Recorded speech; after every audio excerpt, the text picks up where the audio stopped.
السلام علیکم ورحمۃ اللہ وبرکاتہ۔ آئیے قرآن شریف صحیح مخارج کے ساتھ پڑھنا سیکھیں۔ دوستو، آج کی اس کلاس میں یعنی سبق نمبر 14 میں آج ہم لوگ متفرق قواعد کے بارے میں پڑھیں گے۔ متفرق قواعد کے بارے میں مثلا سکتہ کے بارے میں پڑھیں گے۔ سکتہ یعنی جب آپ قرآن شریف پڑھیں گے تو کبھی آیت کے اوپر یہ سکتہ لکھا ہوا رہے گا، کہیں کلمے کے بیچ میں رہے گا یہ سکتہ، ٹھیک۔ تو آئیے سب سے پہلے سکتہ کو سمجھتے ہیں۔ سکتہ کا مطلب کیا ہوتا ہے؟ سکتہ کا مطلب ہوتا ہے ٹھہرنا، رکنا، یعنی آواز روک لینا اور سانس جاری رہے، یعنی آواز روک کر کے سانس جاری رہے، آپ کی سانس لیے بغیر آگے بڑھنے کو سکتہ کہتے ہیں۔ سکتہ کا حکم یہ ہے کہ اگر متحرک حرف ہے تو متحرک کو ساکن کر دیں گے، ٹھیک، متحرک ہے تو متحرک کو ساکن کر دیں گے۔ اگر دو زبر ہے تو اس کو الف سے بدل کر کے پڑھیں گے۔ امام حفص رحمۃ اللہ تعالیٰ علیہ کے نزدیک قرآن مقدس میں 4 جگہ سکتہ واجب ہے، اور وہ 4 جگہ یہ آپ کے سامنے موجود ہیں۔ پہلا ہے 29ویں پارہ کی سورہ القیامہ کی آیت نمبر 27 میں ہے، یہ سکتہ ہے یہاں۔ تو یہاں ہمیں آواز کو روک کر کے سانس لیے بغیر آگے بڑھنا ہے، جیسے کہ ہمیں پڑھنا ہے وَقِيلَ مَنْ رَاقٍ، آگے جو بھی کلمات ہو ہم اس کو ملا کر کے پڑھ لیں گے۔ اور دوسری جگہ ہے 30ویں پارہ کی سورہ المطففین کی آیت نمبر 14 میں ہے، یہ سکتہ ہے۔ تو یہاں وہی کرنا، آواز کو روک دینا ہے، سانس لیے بغیر آگے بڑھنا ہے، جیسے کہ پڑھنا ہے ہمیں کلا بل ران، پھر آگے جو بھی کلمات ہیں ہم اس کو ملا دیں گے۔ اور تیسری جگہ ہے 23ویں پارہ سورہ یاسین کی آیت نمبر 52 میں، 52 میں ہے، جیسے کہ ہم یہ دیکھ سکتا ہے یہاں، تو ہم اسے پڑھیں گے جیسے کہ مِن مرقدنا ھذا۔ اور چوتھی جگہ 15ویں پارہ سورہ کہف کی آیت نمبر 1 میں ہے، یہ یہاں سے یہ آیت کی نشانی ہے، اس کا دوسری آیت شروع ہو جاتی ہے یہاں سے، تو ہم اسے پڑھیں گے عوجا قیما۔ یہ جو 4 کلمات آپ کے سامنے موجود ہے، آپ کو یاد ہوگا کہ جب ہم سبق نمبر 9 پڑھے تھے، یعنی ادغام کے جب ہم قاعدے پڑھے تھے کہ حروف یرملونہ میں سے کوئی آئے، نون ساکین اور تنوین کے بعد کیا ہے، نون ساکین اور تنوین کے بعد جو بھی تنوین، 2 زبر 2 زیر 2 پیش، یہ تنوین ہے، اس کے بعد اگر حروف یرملونہ میں سے کوئی آ جائے، یہ ہے یرملونہ، تو ہم پڑھ چکے تھے، حروف یرملونہ میں سے کوئی آ جائے تو وہاں ہم کیا کرتے ہیں، ادغام کرتے ہیں، یعنی را اور لام، یہ را اور لام کے علاوہ میں ہم کیا کرتے ہیں، غنہ کرتے ہیں۔ تو یہاں دیکھیں حروف یرملونہ میں سے یا اور نون ساکن کے بعد یہ نون ساکن ہے، یہاں دیکھیں یہ بھی نون ساکن ہے، اور یہ دیکھیں حروف یرملونہ میں سے ہے، یہ بھی نون ساکن ہے یہاں، اور یہ یا حروف یرملونہ میں سے ہے، اور یہ بھی نون ساکن ہے، اس کے بعد واو دیکھیں حروف یرملونہ میں سے ہے۔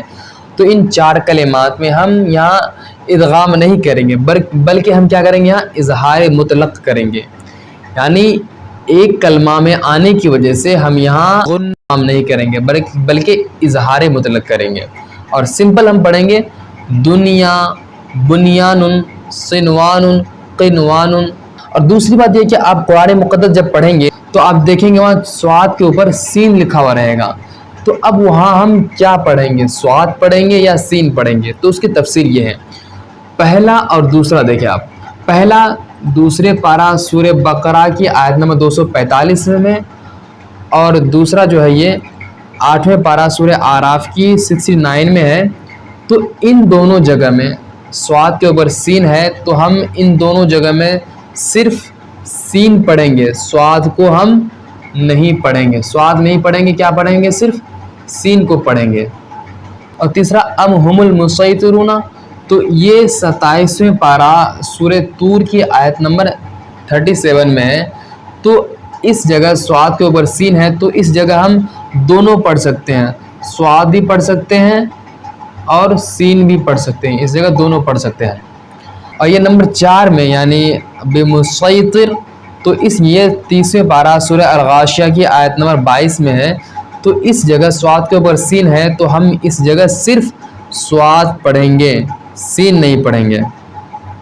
اور آپ کے سامنے یہ جو کلمہ لکھا ہوا ہے، اس کلمہ میں ہم کیا کریں گے، تسہیل کریں گے۔ تسہیل کا مطلب ہوتا ہے دوسرے حمزہ کو ہم نرمی کے ساتھ پڑھیں گے، یہ تسہیل ہوتا ہے۔ اور قرآن مقدس میں ایک ہی کلمہ میں تسہیل واجب ہے اور وہ ایک کلمہ یہی ہے۔ یہ 24ویں پارہ سورہ حامیم سجدہ کی آیت نمبر 44 میں ہے۔ اس کلمہ میں یہ 12ویں پارہ سورہ ہود کی آیت نمبر 41 میں ہے۔ اس کلمہ میں ہم کیا کریں گے؟ امالہ کریں گے۔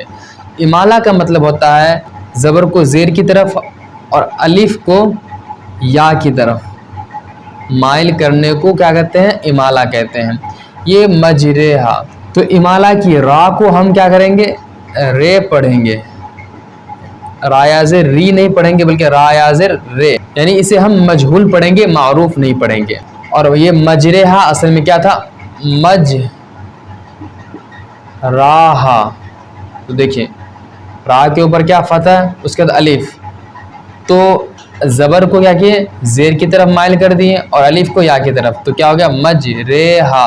یہ جو کلمہ آپ دیکھ رہے ہیں یہ 26ویں پارہ سورہ الحجرات کی آیت نمبر 11 میں ہے۔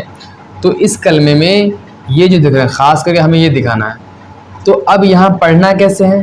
اس لام سے پہلے والا الف اور بعد والا الف دونوں حمزہ وصلی ہے، تو ان دونوں الف کو نہیں پڑھیں گے بلکہ کیا ہے؟ لام کے نیچے زیر دے کر کے ہمیں پڑھنا ہے۔ جیسے بئسا لسم، لام سین زیر لس، بئسا لسم الفسوق۔ ہاں تو دوستو اگر آپ نے سبق کو صحیح سے سنا ہے، صحیح سے سمجھ لیا ہے، تو اب باری آپ کی آتی ہے۔ میں آپ سے چند سوالات کروں گا، آپ کو صحیح جواب پر نشان لگانا ہے یعنی کمنٹ کرنا ہے۔ دنیا، بنیان، صنوان، قنوان کہ نون ساکن میں کون سا قاعدہ